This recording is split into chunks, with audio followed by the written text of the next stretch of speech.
하나님 말씀은 마가복음 9장 23절로 29절까지 말씀 함께 봅니다. 마가복음 9장 23절로 29절 함께 봉독합니다. 예수께서 이르시되 할 수 있거든이 무슨 말이냐, 믿는 자에게는 능히 하지 못할 일이 없느니라 하시니 곧 그 아이의 아버지가 소리를 질러 이르되 내가 믿나이다, 나의 믿음 없는 것을 도와주소서 하더라. 예수께서 무리가 달려와 모이는 것을 보시고 그 더러운 귀신을 꾸짖어 이르시되 말 못하고 못 듣는 귀신아, 내가 내게 명하노니 이 아이에게서 나오고 다시 들어가지 말라 하시매 귀신이 소리 지르며 아이로 심히 경련을 일으키게 하고 나가니 그 아이가 죽은 것 같이 되어 많은 사람이 말하기를 죽었다 하나 예수께서 그 손을 잡아 일으키시니 이에 일어서니라. 집에 들어가심에 제자들이 조용히 묻자오되 우리는 어찌하여 능히 그 귀신을 쫓아내지 못하였나이까? 이르시되 기도 외에 다른 곳으로는 이런 종류가 나갈 수 없느니라 하시니라. 아멘. 네, 오늘 본문 말씀 가지고요, 끈질긴 믿음의 기도로 열매를 맺으라 라는 제목으로 함께 좀 하나님 말씀 나눌까요? 함께 고백합니다. 끈질긴 믿음의 기도로 열매를 맺으라. 예, 오늘 함께 말씀 나눌 그 말씀이 이 제목 안에 다 담겨져 있는데요, 계속해서 저와 여러분의 삶에 기도로 승리의 역사가 함께 하실 줄로 믿습니다.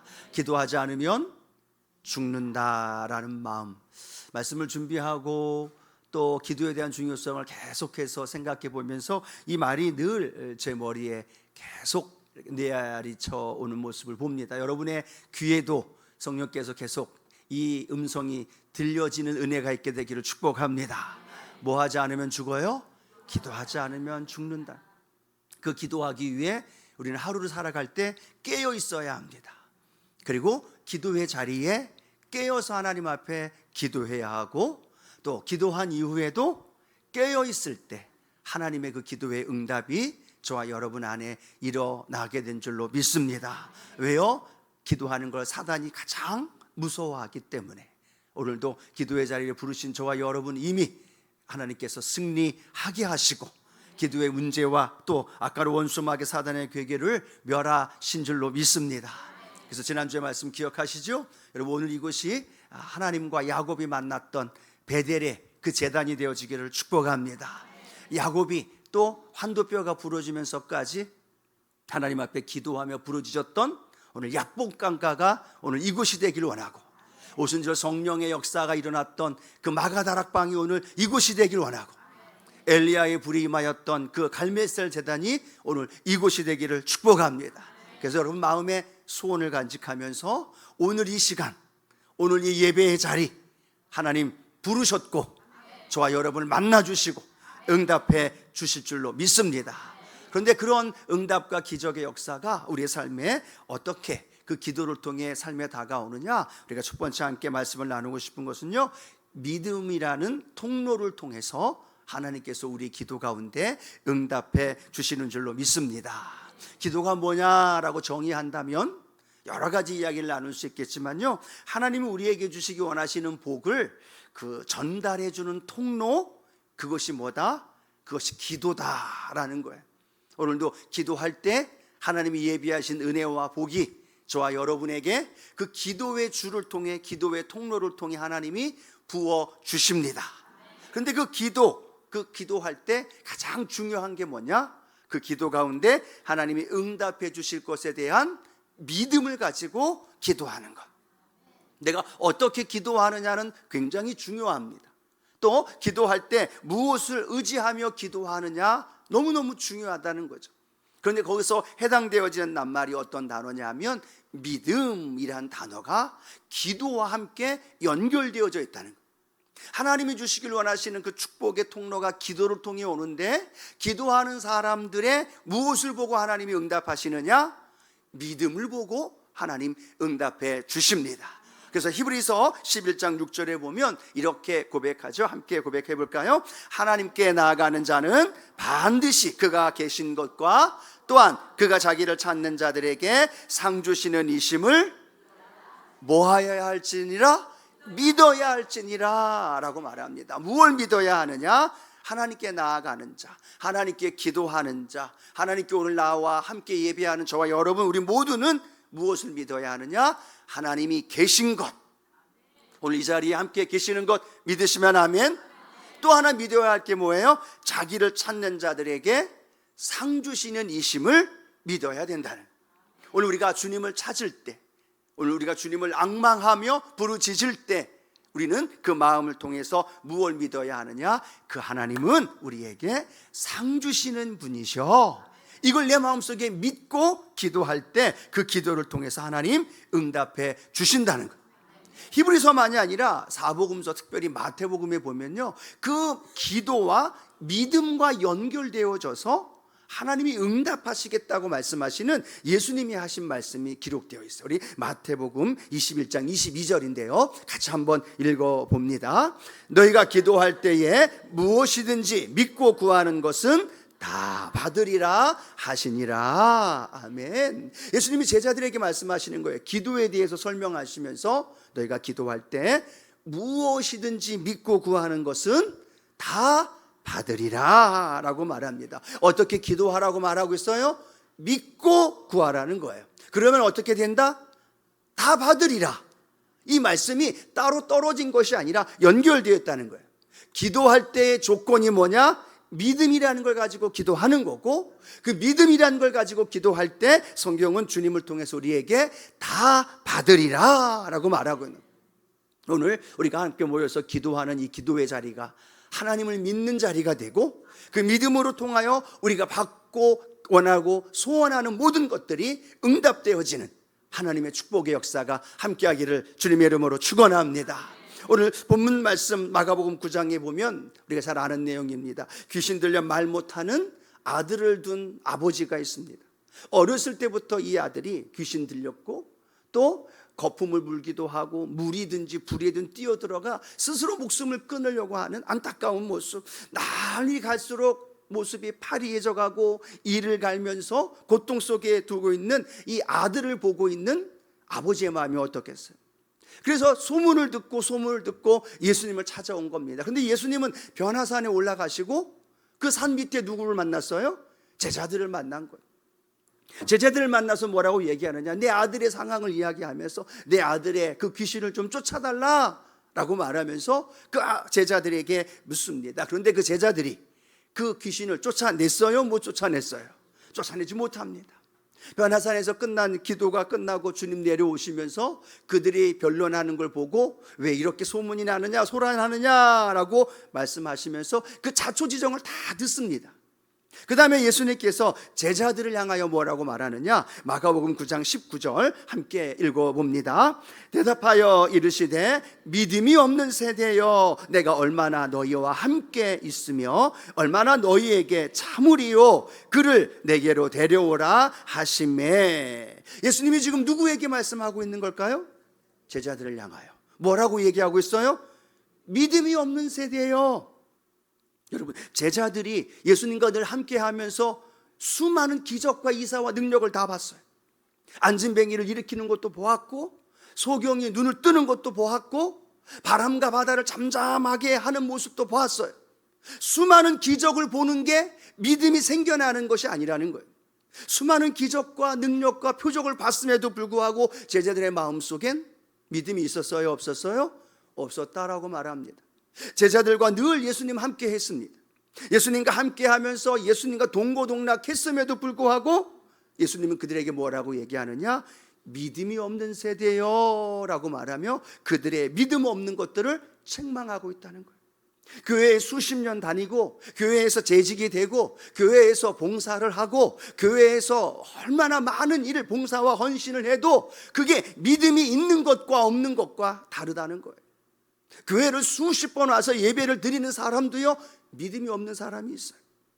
재직이 되고 봉사하며 헌신하면서 열심히 신앙생활하는 것 같은데도 중요한 때 상황을 보면 그 사람이 믿음이 있는지 믿음이 없는지가 분간되어진다는 것. 생각해 보세요. 제자들만큼 예수님과 같이 있었던 사람들이 누가 있겠습니까? 제자들만큼 수많은 기적과 이사를 보았던 사람들이 어디 있겠어요? 제자들만큼 예수님의 산상수훈과 그 주옥 같은 말씀을 들었던 사람들이 어디 있겠습니까? 그런데 놀라운 건 그 상황과 환경과 믿음과는 상관없더라는 거예요.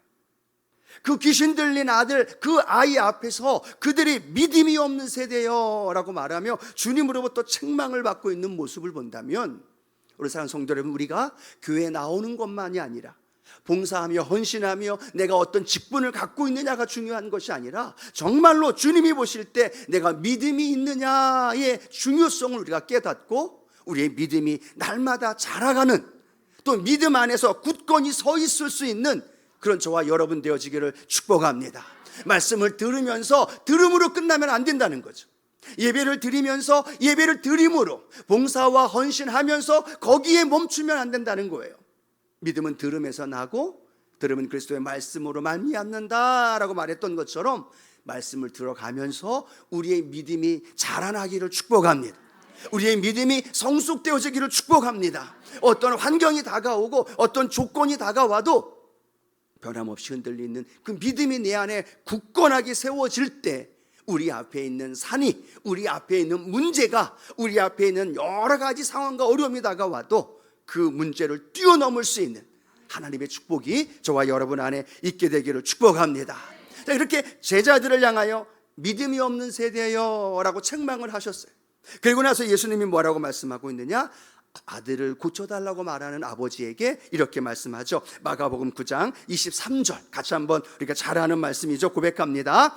예수께서 이르시되 할 수 있거든이 무슨 말이냐? 믿는 자에게는 능히 하지 못할 일이 없느니라 하시니 라고 말합니다. 어떤 사람에게 능히 하지 못할 일이 없다라고 말해요? 믿는 자에게, 믿음이 있는 자에게. 오늘 주님 말씀합니다. 할 수 있거든이 무슨 말이냐? 믿는 자에게 능히 하지 못할 일이 없다. 그렇다면 무슨 말이에요? 믿음으로 모든 것을 할 수 있다라고 말하는. 그때 오늘 그 아버지가 뭐라고 얘기하느냐? 네, 내가 믿습니다. 나의 믿음 없음을 도와주소서. 같이 한번 고백할까요? 내가 믿나이다. 나의 믿음 없음을 도와주소서. 예, 믿음이 있다고 착각했던 제자들은 도리어 믿음이 없음이 드러났어요. 그런데 그 아버지는 그 주님의 말씀을 듣지도 못했을 거고 주님과 함께 동고동락하며 주님이 행했던 수많은 기적과 이사를 보지도 못했을 거예요. 근데 지금 당장 아들을 고쳐달라는 그 간절한 마음과 그 주님을 통하여 그 고백을 통해서 그 자녀의 질병이, 그 귀신이 치료되고 건강을 회복할 것인가에 대한 그 믿음이 나는 없습니다. 그러나 주님, 내가 믿습니다. 내 믿음을 없음을 도와주시옵소서. 그 간절한 그 고백과 그 모습이 주님께는 믿음으로 보여졌고, 그 믿음이 어떤 일을 행하여요? 능히 하지 못할 일이 없느니라. 그 말씀 속에서 그 아들이 치료가 되고 귀신이 떠나가고 정상적인 하나님의 은혜가 우리 안에 있게 될 줄로 믿습니다. 우리가 믿음이 있다고 자신 있게 이야기할 것이 아니라 주님 앞에, 주님, 내 연약한 믿음을 주님 도와주시옵소서. 내가 그 주님을 믿습니다. 이 고백을 하면서 하나님께 나아가는 저와 여러분 되기를 축복합니다. 그 다음에 제자들 예수님께 조용히 묻죠. 예수님, 왜 우리가 그 귀신은 쫓아내지 못했습니까? 라고 그 질문에 예수님 뭐라고 말씀하느냐? 마가복음 9장 29절 말씀이죠. 함께 합니다. 이르시되 기도 외에 다른 곳으로는 이런 종류가 나갈 수 없느니라 하시니라. 아멘. 앞에 부분은 뭐라고 계속 강조하셨어요?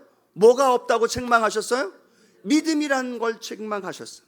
믿음 없는 것에 대하여 책망하셨고, 나 믿음 없습니다. 그런데 내 믿음 좀 도와주십시오 라고 말했던 아버지의 믿음을 보시고 치료하셨어요. 근데 조용히 제자들에게 예수님 뭐라고 말씀하느냐? 기도 외에 다른 것으로 이런 종류가, 이런 능력이 나갈 수 없다라고 말합니다. 이제는 기도에 대한 이야기를 하고 있다는 거예요. 앞에는 믿음이었지만 지금은 기도, 이게 연결이 되어지면서 우리에게 뭐라고 말씀하느냐? 기도할 때 그 믿음과 연합하여서 하나님 앞에 부르짖을 때 그 믿음이 그 기도를 통하여 우리 가운데 응답해 주신다는 거예요. 즉 기도할 때 믿음으로 기도하는 것이고, 또 믿음을 가지고 우리가 무엇을 해야 하느냐? 기도할 때 우리 앞에 놓여 있는 모든 산과 같은 문제와 어려움이 있을지라도 주께서 응답해 주실 줄로 믿습니다. 오늘 우리가 기도하러 나오셨어요? 그 기도할 때 중요한 것이 뭐라고요? 기도와 함께 내 믿음입니다. 오늘 하나님이 내 믿음을 보시고 기도에 응답해 주십니다. 내 연약한 믿음을 주님 도와주십시오 라는 간절한 마음의 고백과 함께 그 믿음이 기도와 연결되어질 때 강력한 능력으로 우리 가운데 응답해 주십니다. 자, 또 하나 우리가 기억해야 할 것은요, 그렇게 하나님 앞에 믿음의 기도를 드리기 위해서는요, 우리에게 반드시 필요한 것이 하나가 있는데, 그것은 바로 겸손이라는 겁니다. 한번 따라합니다. 겸손. 예, 믿음으로 기도를 하나님 앞에 올려드립니다. 그런데 그 믿음의 기도를 드리기 위해서는요, 내 마음속에 겸손의 마음이 있어야 된다는, 즉 겸손은요, 우리가 하나님 앞에 기도할 수 있도록 실질적인 에너지, 힘을 우리에게 공급해 주는 것이 겸손이라는 거예요. 겸손은 저는 할 수 없습니다, 나는 부족합니다, 저는 못합니다, 이게 겸손이 아니라는 거예요. 우리 흔히들 생각하죠. 겸손을 뭐라고 얘기해요? 저는 못합니다, 앞에 나서지도 못하고 그냥 겸손히 뒤에서 있는 거, 나는 이래 저래 상황에서 잘 할 수 없습니다, 이게 겸손이라고 생각한다는 거죠. 아니요, 겸손은 뭐냐면 내가 누구인지를 아는 것이, 그게 겸손이라는 거예요. 그 겸손은 무엇을 의미하느냐? 내가 누구인지를 정확히 아는 것, 그리고 나 아닌 하나님이 어떤 분이라는 걸 정확히 아는 것, 그래서 나를 알고 하나님을 알므로 말미암아 하나님께 나아가는 것, 그것이 바로 겸손인 줄로 믿습니다. 여러분, 겸손이 왜 기도와 연결되어지느냐? 나를 정확히 알아야 된다는 것, 내가 그것을 할 수 없는 존재라는 것, 나는 죄인이라는 것, 나는 부족한 존재라는 것, 내 앞에 있는 문제, 그것들을 내 삶 속에서 그것을 감당할 수 없는 연약한 존재라는 걸 철저히 자각하는 사람, 그 사람은 뭐 할까요? 기도의 무릎을 꿇습니다. 그런데 내 혼자 나 힘으로 내가 그 모든 걸 가능합니다 라고 말하는 사람은 기도의 무릎을 꿇을까요? 안 꿇을까요? 꿇지 않아요. 내 힘으로 되는데, 내가 가지고 있는 백그라운드와 내가 가지고 있는 영역과 그 지략으로 할 수 있는데 왜 기도를 할 수 있어요? 아니요, 기도하지 않아요. 그래서 가장 교만한 사람이 기도하지 않는 사람, 또 가장 겸손한 사람이 어떤 사람? 기도하는 사람. 왜 그럴까요? 나를 올바로 알기 때문에. 우리가 하나님 앞에 나와 기도합니다. 그 기도할 때 중요한 건 내가 하나님 앞에 간절히 부르짖어 기도할 수 있는 그 힘이 어디에서부터 흘러나오느냐? 나는 연약합니다, 나는 할 수 없습니다, 나는 부족한 존재입니다 라는 나 자신을 철저히 자각하는 사람은요, 하나님께 매달릴 수밖에 없고 하나님을 의지할 수밖에 없고, 그 하나님을 향하여 간절히 부르짖을 때 하나님께서는 그 기도를 통하여 응답하시고 기적을 베풀어 주실 줄로 믿습니다. 그래서 오늘 저와 여러분이 하나님 앞에 기도할 때 기억하십시오. 내가 간절함으로, 겸손함으로 하나님 앞에 기도하느냐, 아니면 기도의 자리에 나와 있지만 여전히 내 안에 교만한 마음이, 여전히 내 안에 나 자신이 할 수 있다고 생각하는 그 마음이 아직도 내 안에 존재한다면 그 사람은요, 하나님 앞에 간절히 기도할 수 없다라는 겁니다. 그러나 하나님만이 하실 수 있습니다 라는 간절한 고백의 기도는 내 자신을 알고 하나님을 아는 사람, 어떤 사람? 겸손한 사람이 하나님 앞에 기도하며 그 기도에 응답이 임하게 될 줄로 믿습니다. 여러분, 성경에 나오는 우리 바리새인의 기도를 잘 압니다. 바리새인은 늘 사거리에서 수많은 사람들 앞에 서서 기도합니다. 금식하는 걸 자랑하고 또 율법을 지키는 걸 자랑하면서 스스로 의로운 척하면서 스스로 그렇게 기도에 열심을 다하는 바리새인의 모습을 봅니다. 그런데 주님은 바리새인의 기도를 인정하지 않으셨어요. 바리새인의 기도가 아니라 도리어 누구의 기도를 인정하셨어요? 세리의 기도를 하나님 앞에 하나님 앞에서 주님이 인정했던 모습을 보죠. 우리 누가복음 18장 13절 같이 한번 읽어봅니다. 세리는 멀리 서서 감히 눈을 들어 하늘을 쳐다보지도 못하고 다만 가슴을 치며 이르되 하나님이여 불쌍히 여기소서 나는 죄인이로소이다 하였느니라. 아멘. 누가 이렇게 고백하고 있어요? 세리라는 겁니다. 바리새인은요 고개를 뻣뻣이 들고 수많은 사람들을 보면서 나는 저 사람들보다 의롭습니다 하나님, 나는 저 사람들은 금식하지 않지만 나는 금식합니다, 나는 기도하면서 철저하게 율법에 의하여 살아갑니다라고 이야기했던 바리새인은 하나님 주님으로부터 책망을 받았지만 오늘 세리는 이렇게 기록합니다. 멀리 서서 감히 눈을 들어 하늘을 쳐다보지도 못하고 다만 가슴을 치면서 하나님이여 나를 불쌍히 여겨주소서 나는 죄인이로소이다. 자신을 정확히 압니다. 그래서 감히 하나님 앞에 눈을 들고 하늘의 하나님을 쳐다볼 수 없는 연약한 자신을 고백하면서 하나님 앞에 다만 가슴을 치며 하나님 나를 불쌍히 여겨 주옵소서. 그 간절한 고백의 기도가 세리의 기도였고 주님은 바리새인의 기도를 인정한 것이 아니라 세리의 기도를 인정해 주신 줄로 믿습니다. 오늘 우리가 이왕 하나님 앞에 나와 예배하면서 기도합니다. 이 기도할 때 저와 여러분 한번 생각해 보시겠어요? 내가 바리새인의 기도를 드리고 있는 건 아닌가? 아니면 내가 세리의 기도를 드리고 있는가? 바리새인처럼 무언가 자격이 있고 무언가 조건이 있고 기도하면서 반드시 내가 이 기도에 응답받아야 된다는 것처럼 무언가 착각하면서 당당하게 하나님 앞에 기도하는가? 아니면 세리처럼 주님 난 연약합니다, 나는 부족합니다, 나는 죄인입니다, 하나님의 도움 없이는 살 수 없습니다, 하나님께서 오늘도 내게 긍휼을 베풀어 주시옵소서. 이 간절함이 여러분 우리 안에 있는지 우리는 한번 하나님 앞에 기도하면서 자신을 되돌아봤으면 좋겠습니다.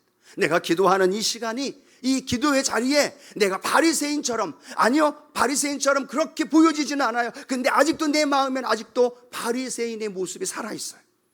기도하는데 간절함을 잃어버리고 기도하는데 불쌍히 여겨달라는 마음의 소원이 없고 아직도 내 의와 내 자랑과 내가 무언가를 했던 것처럼 느껴지면서 기도하는 모습이 내게 있다면 오늘 내 안에 있는 바리새인들을 예수 이름으로 내어 쫓으십시다. 내 안에서, 내 삶에서 내가 기도할 때 내 삶의 현장 안에 나를 붙들고 있는 이 바리새인의 영적인 고만함, 교만함과 자만함들을 우리가 십자가 앞에 못 박고 오늘 세리처럼 주님 오늘 주님 나를 불쌍히 여겨 주시옵소서 이렇게 간절히 겸손히 기도하면요 목이 터져라 기도하는 거고 간절히 기도하는 거고 그 기도를 통해서 하나님께서 응답으로 채워주십니다. 그래서 믿음의 기도와 함께 그 믿음의 기도를 할 수 있도록 나를 이끌어주는 게 뭐냐? 그게 겸손의 마음이라는, 이 두 가지가 함께 연결되어질 때 우리는 하나님 앞에 부르짖어 기도하면서 하나님의 응답이 저와 여러분 안에 이루어집니다. 세 번째 우리가 또 하나 잠깐 말씀 나누고 싶은 건 내가 원하고 내가 계획하고 내가 생각할 때 그 기도가 응답되어지지 않는다는 거예요. 그래서 하나님 앞에 기도하면서 우리가 믿음의 기도를 드리며 간절히 겸손하게 하나님 앞에 간구하지만 그 기도의 열매가 우리에게 임하기 위해서는 인내라는 과정이 필요하다는 사실을 우리에게 설명해 주고 있습니다. 이 인내라는 것, 끈질긴 기도가 우리에게 필요하다는 것. 오늘도 여러분 이 시간 하나님 앞에 기도하는 이 기도의 자리에 하나님 앞에 인내함으로 끈질기게 간절하게 하나님 앞에 기도할 수 있는 은혜가 있게 되기를 축복합니다. 언제까지요? 응답될 때까지. 언제까지 끝까지 낭망하지 않고 기도해요? 끝까지 응답될 때까지 하나님 앞에 기도하는데 그 인내의 기도가 하나님 앞에서 저와 여러분의 그 기도에 응답되어지는 가장 풍성한 은혜로 저와 여러분의 응답으로 채워주실 줄로 믿습니다. 여러분 성경을 읽다 보면 예수님도 그 기도가 바로바로 응답되어진다는 말씀을 하실 때도 있지만 예수님도 그 기도가 오랫동안 기다려야 된다는 인내가 필요하다는 말씀도 하실 때가 있다는 거예요. 즉 상황과 환경에 따라 사람에 따라 중요한 건 하나님은 반드시 응답해 주십니다. 이건 변함없는 진리이지만 우리의 생각과 우리의 방법과 다르게 하나님은 응답하신다는 거예요. 내가 볼 때는 더디게 와요. 내가 볼 때는 빨리 와요. 그런데 중요한 건 하나님이 볼 때에는 가장 좋을 때 가장 풍성한 것으로 저와 여러분 가운데 이루어 주시는 줄로 믿습니다. 그러면 이 인내라는 건 우리의 입장에서의 인내예요. 내가 생각하는 기한과 내가 생각하는 때를 생각하면 인내라는 과정이 필요하다라는 거죠. 그러나 하나님 편에서는 하나님께서 가장 좋은 때에 가장 풍성한 것으로 저와 여러분에게 부어주시는 것 믿으시기 바랍니다. 그래서 그 말씀을 예수님 설명하는 것이 누가복음 18장에 보면 과부의 이야기, 불의한 재판관의 이야기가 나오는 겁니다. 불의한 재판관이 하나님도 두려워하지 않고 사람도 무시하는 사람이에요. 그런데 과부가 찾아와서 자기의 원한을 좀 풀어달라고 이야기를 합니다. 그런데 그 과부를 무시하는 게 당연하죠. 근데 중요한 건 뭐냐? 그 다음 날도 찾아오고 그 다음 날도 찾아오고 그 다음 날도 찾아와서 뭐라고 얘기해요? 자기의 원한을 풀어달라는 거예요. 말씀을 읽다 보니까 그 재판관의 이야기 중에 생각해야 할 단어가 한 단어, 두 단어가 있는데 하나는 늘이란 말이 있어요. 늘 과부가 찾아온다는 거예요. 늘 과부가 찾아온다는 건 오늘만 아니라 내일도 그 다음 날도 그 다음 날도 언제까지? 들어줄 때까지. 이 과부가 늘 자기를 찾아와서 자기를 괴롭게 한다는 그 고백을 통해서 자신이 이 과부의 원한을 풀어주어야겠구나라고 결단한다는 것. 그리고 나서 주님이 하신 말씀이 뭐냐? 누가복음 18장 7절 함께 읽습니다. 하물며 하나님께서 그 밤낮 부르짖는 택하신 자들의 원한을 풀어주지 아니하시겠느냐? 그들에게 오래 참으시겠느냐? 내가 너희에게 이르노니 속히 그 원한을 풀어주시리라. 아멘. 그 과부야 불의한 재판관의 이야기를 하시면서 주님이 하시고자 싶어하는 건 뭐냐면 하물며 하나님께서 밤낮 부르짖는 택하신 자들. 누구요? 택하신 자들이에요. 누가 택하셨어요? 하나님이 저와 여러분을 택하신 줄로 믿습니다. 그 하나님이 우리를 향하여 말합니다. 택하신 자들의 원한을 풀어주지 아니하시겠느냐? 그들에게 오래 참으시겠느냐? 그럼 여러분, 오늘 여러분이 우리가 기도하는 것 중에 응답되지 않은 것 있잖아요. 우리는 입장에서 볼 때 뭐라고 생각해요? 왜 오랫동안 응답해 주시지 않는 거야? 라고 말하지만 하나님 편에서는 오래 참으시지 않는다는 거예요. 그 때가 하나님 편에서는 가장 좋은 때로 우리에게 주시기 때문에 우리는 오랫동안 기도하면서 인내하는 것처럼 느껴지지만 하나님은 가장 좋은 것, 가장 적정한 것으로 저와 여러분에게 채워주시는 줄로 믿습니다. 또 뭐라고 말하고 있어요? 내가 너에게 이르노니 속히 그 원한을 풀어주시리라. 언제 풀어주셔요? 속히요. 이게 느껴지시나요? 이 속히는 무슨 속히예요? 제가 지금 몇 년째 기도하고 있는데요. 지금 제가 언제부터 기도하고 있는데요, 하나님? 라고 말하지만 주님은 오늘 본문을 통해 말하고 있는 건 속히 그 원한을 풀어주시리라고 말하는 거예요. 내가 볼 때는 속히가 아니에요. 내가 볼 때는 5년, 10년 너무 오랫동안 기간 동안 기다리는데 주님은 속히 그 원한을 풀어주신다는 거예요. 그 원한을 풀어주시는 그때가 내가 생각하고 내가 각본을 만들어 놓고 내가 원하는 때에 응답해 준다라고 생각하면서 그때가 내 때이지만 그때가 하나님의 때가 아니라는 거. 하나님의 때는 뭐라고 우리에게 말하느냐? 오래 참으시겠느냐? 참지 않는다는 거예요. 속히 그 원한을 풀어주시리라. 언제요? 속히 풀어주시겠다고 말씀해요. 그것이 하나님의 때와 내 때가 맞을 때까지 우리는 인내하면서 주님 그 은혜로 내 삶에 응답해 주시옵소서. 그 기도가 하나님 앞에 올려드리는 저와 여러분의 기도가 되어줄 줄로 믿습니다. 여러분, 인내의 과정은요 절대로 낭비하는 과정이 아니에요. 지금 참고 우리가 기도하는 것, 그것이 그 과정이 절대로 낭비되는 시간이 아니라는 거예요. 하나님은 그 시간을 통해 저와 여러분을 만나주시기도 하시고 믿음이 단련되게 하시기도 하시고 내가 하나님의 마음을 품게도 하시고 내가 성숙되어지는 과정으로 인도해 주신다는 거예요. 그걸 믿는 것도 믿음이란 단어와 연결되어져 있는 거예요. 여러분, 어떤 사람이 인내하며 참고 기도할 수 있을까요? 그 기도에 반드시 응답해 주실 것을 믿는 사람이란 거예요. 결국은 그 믿는 믿음이 인내를 하게 하고 그 믿음으로 우리가 나아가는 사람에게 필요한 건 겸손이라는 기도의 통로가 필요한 거고, 그럴 때 하나님께서는 우리의 기도 가운데 응답으로 연결시켜 주십니다. 오늘 함께 말씀을 나누는 이 세 가지는요, 따로따로 연결이 아니라 함께 연결되어져 있어요. 기도라는 단어와 함께 연결되어져서 믿음으로 연결되어지고, 그 믿음의 기도는 겸손히 하나님 앞에 매달려 구하는 자가 되어지고, 그 인내를 통해서 내 믿음이 성숙되어지고, 그 인내를 통해서 내가 겸손해지게 되고, 아멘이신가요? 그런 과정을 통해 오늘도 하나님 중요한 건 뭐라고 말씀하시느냐? 그 기도에 반드시 응답해 주신다는, 그걸 믿을 때 우리는 오늘도 간절히 기도하며 찬양하면서 나아가고, 오늘도 놀라운 그 기도의 응답으로 하나님 이루어 주십니다. 그때가 오늘이고, 또 오늘 내 때가 되어지지 않는다 할지라도 우리가 인내하며 더 깊이 주님께 나아갈 때 주님의 놀라운 기적과 능력이 저와 여러분 안에 함께 하십니다.